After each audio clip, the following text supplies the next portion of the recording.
भगवान शिव कहाँ हैं?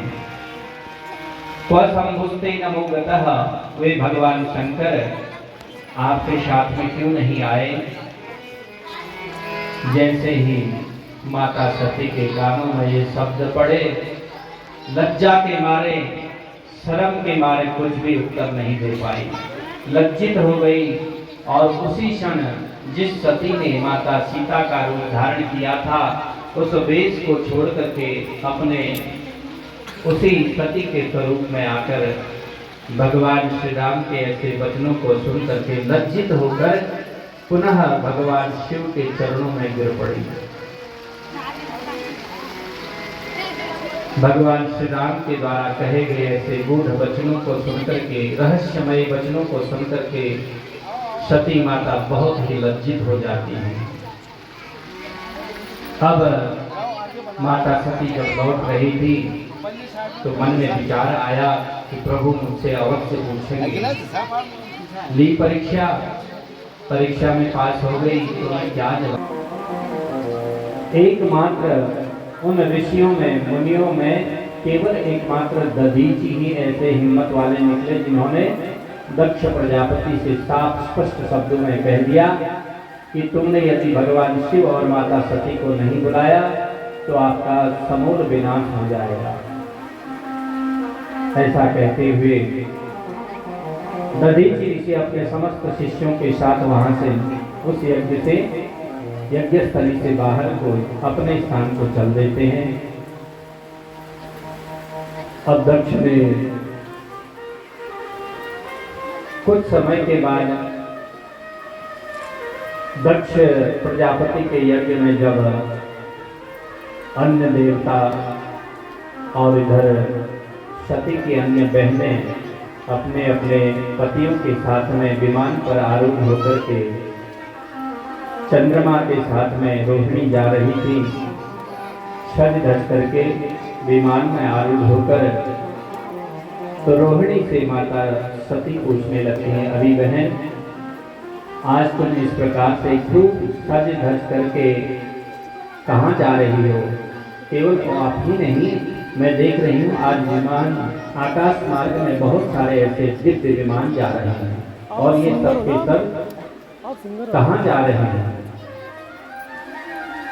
तो रोहिणी को पूछने पर रोहिणी ने माता सती को कहा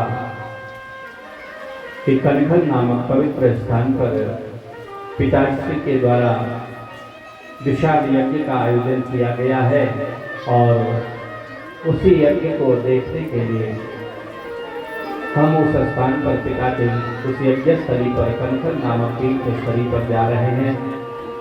तो माता सती ने जब अपनी बहन के मुख से यह समाचार सुना तो मन में माता सती सोचने लगी कि मेरे माता पिता प्रजापति दक्ष और वीरिणी ने मुझे और मेरे स्वामी शिव को क्यों नहीं बुलाया?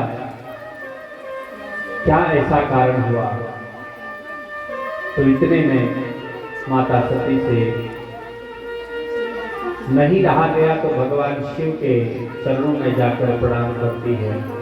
भगवान शिव जो कि स्वयं त्रिकालज्ञ हैं, अंतर्यामी हैं, माता सती के भाव को जान जाते हैं। फिर भी माता सती अनेक प्रकार से प्रयास करती है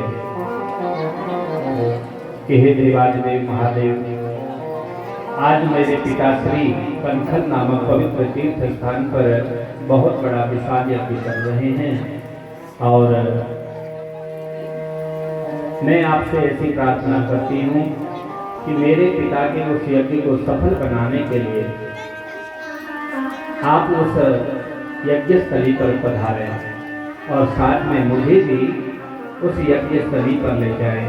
इस प्रकार से हम दोनों जब वहाँ पहुँच जाएंगे तो मेरी माता भी बड़ी प्रसन्न हो जाएगी और मेरे पिता भी बहुत प्रसन्न हो जाएंगे। साथ में बहुत लंबा समय हो गया है, मैं ऐसे दुष्टात्मा हूँ, ऐसे शमशान में निवास करने वाले ऐसे दुष्ट के साथ में, ऐसे क्रोधी स्वभाव वाले के साथ में तेरा विवाह नहीं होने देता। इसलिए अब तू यहाँ आ तो गई है, अब आ गई है, ठीक है, कोई बात नहीं। स्वस्थ होकर के जहाँ भी तुझे रहने के लिए स्थान उपलब्ध हो, इस स्थान में रहते हुए अपना हिस्सा, यज्ञ का अपना भाग स्वीकार कर ग्रहण कर ले। तो माता सती जब अपने पिता के दक्ष प्रजापति के मुख से भगवान शिव के उस प्रभाव को नहीं जानते, उस शिव तत्व को नहीं जानते, और माता सती देवराज इंद्र से भी कहने लगी कि हे इंद्र, क्या तुम्हें भी शिव तत्व के बारे में मालूम नहीं? और ब्रह्मा से कहने लगे कि ब्रह्मन, क्या तुम्हें भी शिव के उस तत्व के बारे में ज्ञान नहीं है?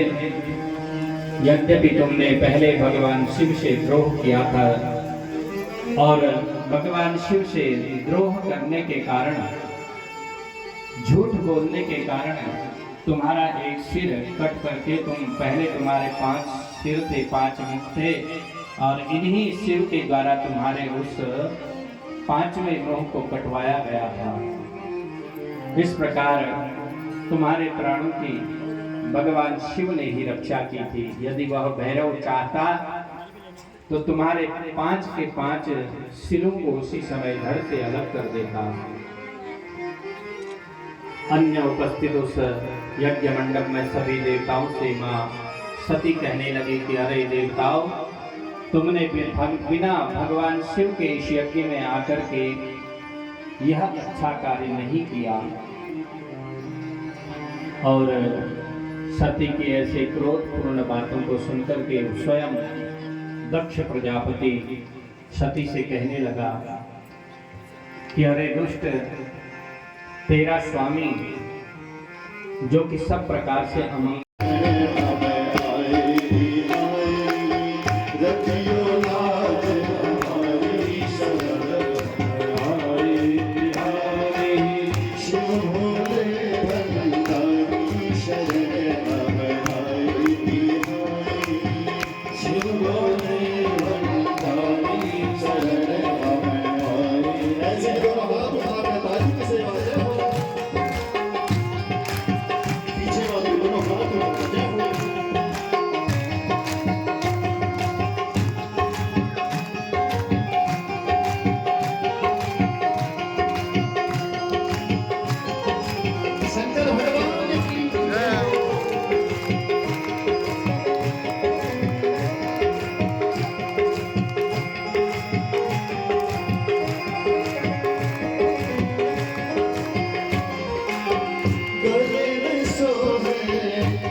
पर गंगा रानी शरण